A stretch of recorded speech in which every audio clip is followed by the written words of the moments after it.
Tuhan. Mari kita bersatu dalam doa. Tuhan Yesus, terima kasih Tuhan untuk hari yang indah ini Tuhan. Kami boleh diberi kesempatan untuk datang ke hadirat Tuhan untuk memuji, menyembah Tuhan. Kami membawa pujian yang terbaik kepadamu Tuhan. Sebab Tuhan Yesus begitu mengasihi kami. Urapi setiap kami ya Tuhan. Berkati ibadah ini dari awal pertemuan hingga akhirnya. Hanya dalam nama-Mu kami sudah berdoa dan mengucap syukur. Haleluya. Amin. Ada yang siap untuk memuji Tuhan. Amin. Firman Tuhan biarlah selalu ada di hati kita sebagai pelita bagi jalan kita dan juga terang. Biarlah firman Tuhan itu terus bertumbuh dan bertumbuh.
Terpujilah nama Tuhan. Amin. Mari adik-adik kita mau memuji menyembah Tuhan. Biarlah hati kita rindu kita penuh puji-pujian kepada Tuhan. Sebab Tuhanlah sumber sukacita, sumber kekuatan, dan sumber segalanya. Amin.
bagi setiap kami.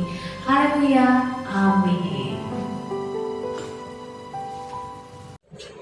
Shalom adik-adik, apa kabarnya hari ini? Kak Dwi percaya adik-adik dalam keadaan sehat dan bersemangat untuk mendengarkan kebenaran firman Tuhan.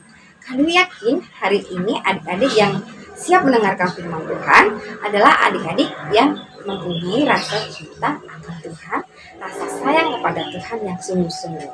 Nah, sekarang rasa cinta, rasa sayang kepada Tuhan, rasa kalau kita mengasihi Tuhan sungguh-sungguh tidak melulu dibuktikan dengan aku baca firman, aku berdoa.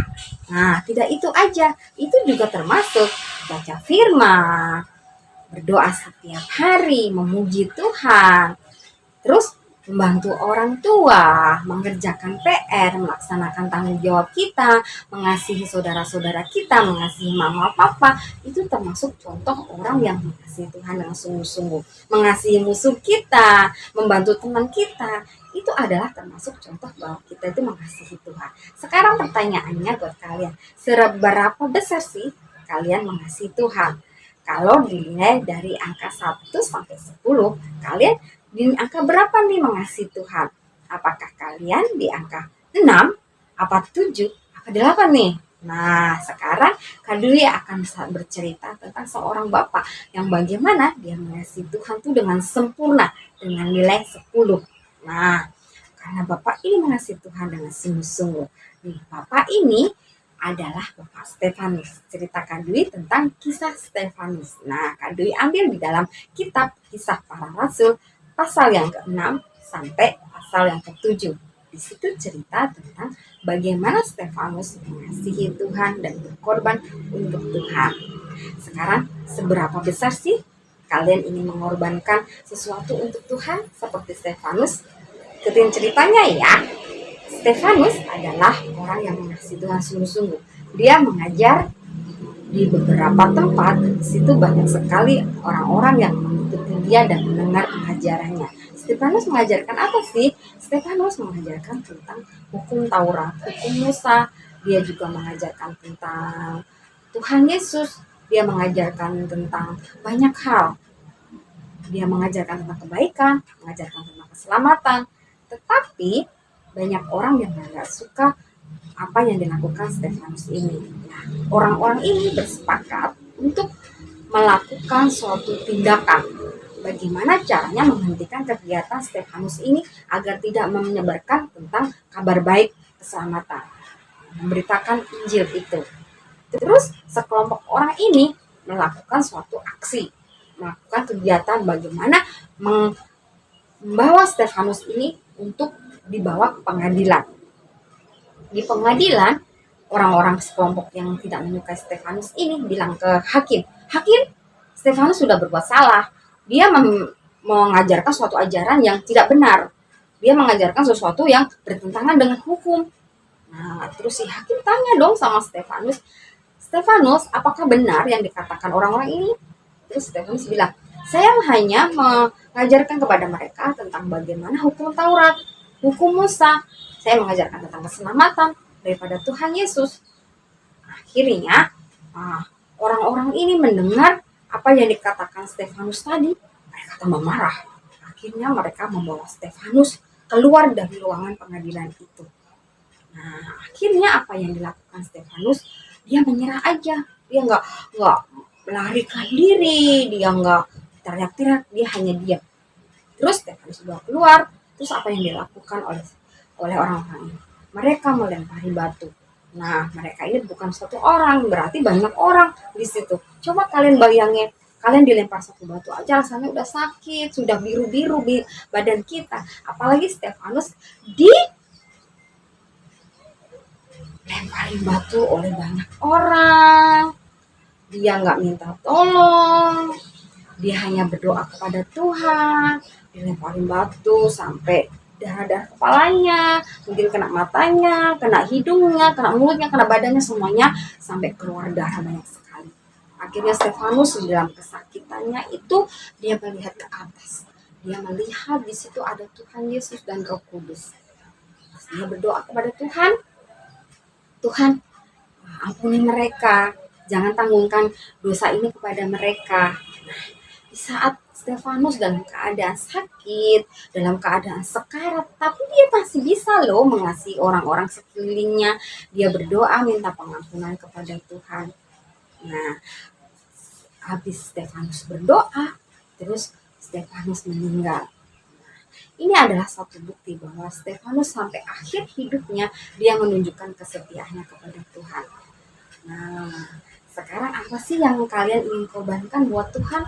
Kalau Stefanus sudah mengorbankan nyawanya untuk Tuhan, kalian mau mengorbankan apa ya?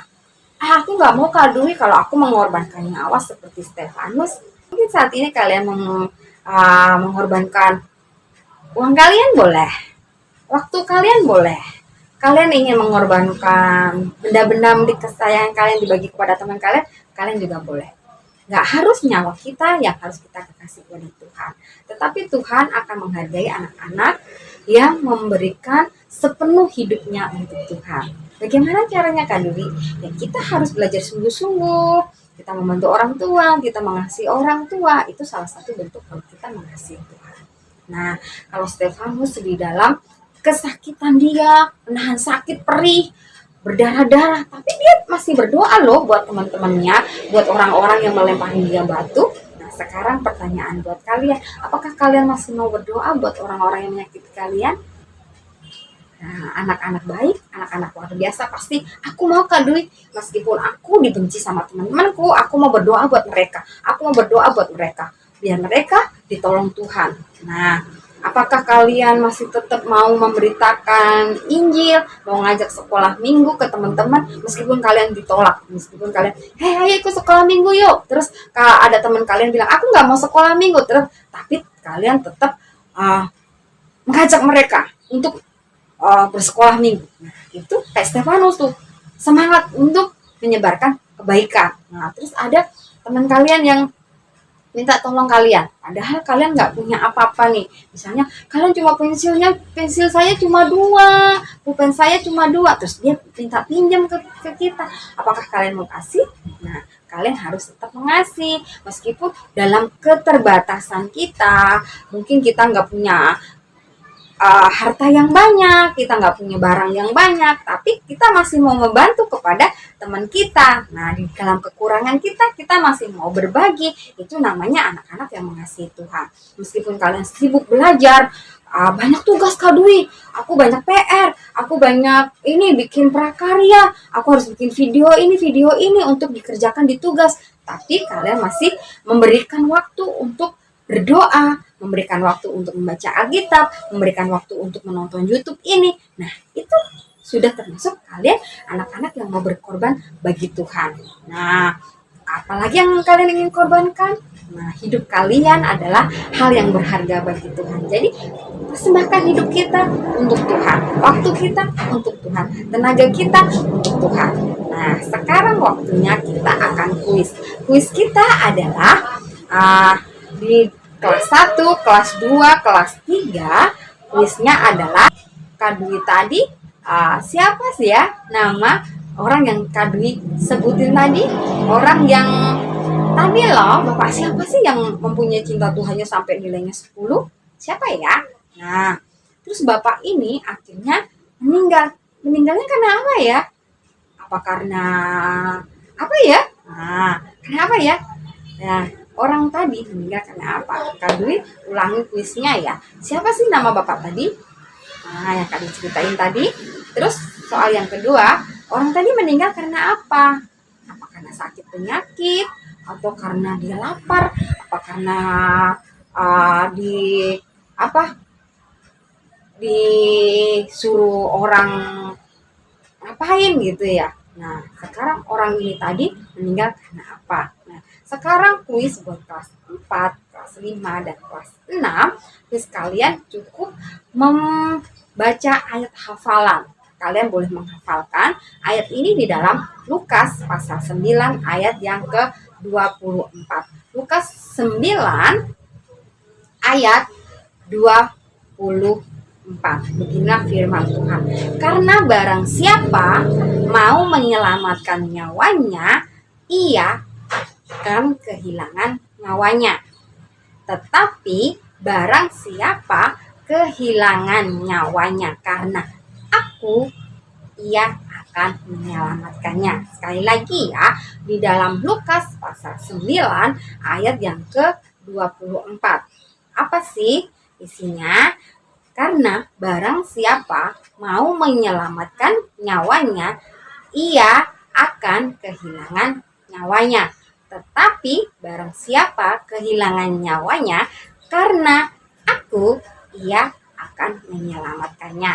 Nah, ini adik-adik yang harus kalian kirimkan ke kakak-kakak gereja kalian supaya kalian mendapatkan 1 poin kehadiran. Sekarang di akhir firman Tuhan Kak Dwi mau sampaikan, apapun yang bisa kita korbankan buat Tuhan, kita mau korbankan buat Tuhan. Tapi Tuhan lebih menyukai korban hidup kita, seluruh hidup kita ini untuk Tuhan. Nah, bagaimana adik-adik mau berkorban bagi Tuhan?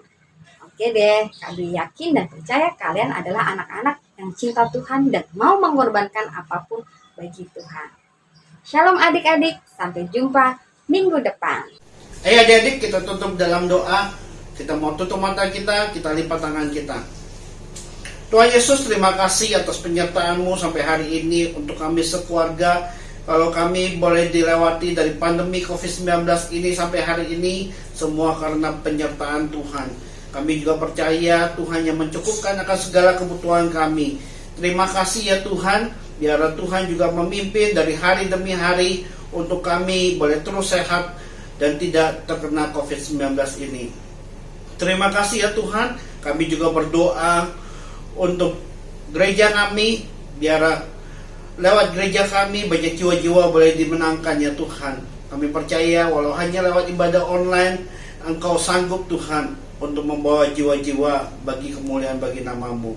Terima kasih ya Tuhan, kami juga berdoa untuk bangsa dan negara kami. Pulihkan bangsa dan negara kami dari pandemi COVID-19. Biar kami boleh keluar sebagai pemenang ya Tuhan. Kami boleh melihat bangsa Indonesia dalam keadaan yang sehat. Semua rakyatnya makmur, sejahtera. Terima kasih ya Tuhan, kalau sebentar lagi kami mau tutup dalam doa. Kami mau menerima berkat daripada-Mu. Ayo adik-adik, angkat kedua tanganmu, arahkan hatimu untuk terima berkat dari Tuhan. Terimalah berkat dari Allah Bapa lewat anaknya Tuhan Yesus dan persekutuannya manis dengan Roh Kudus. Mulai hari ini sampai Tuhan datang menjemput kita di awan-awan. Yang percaya sama-sama katakan amin. Terima kasih adik-adik, sampai ketemu minggu depan. Tuhan Yesus memberkati.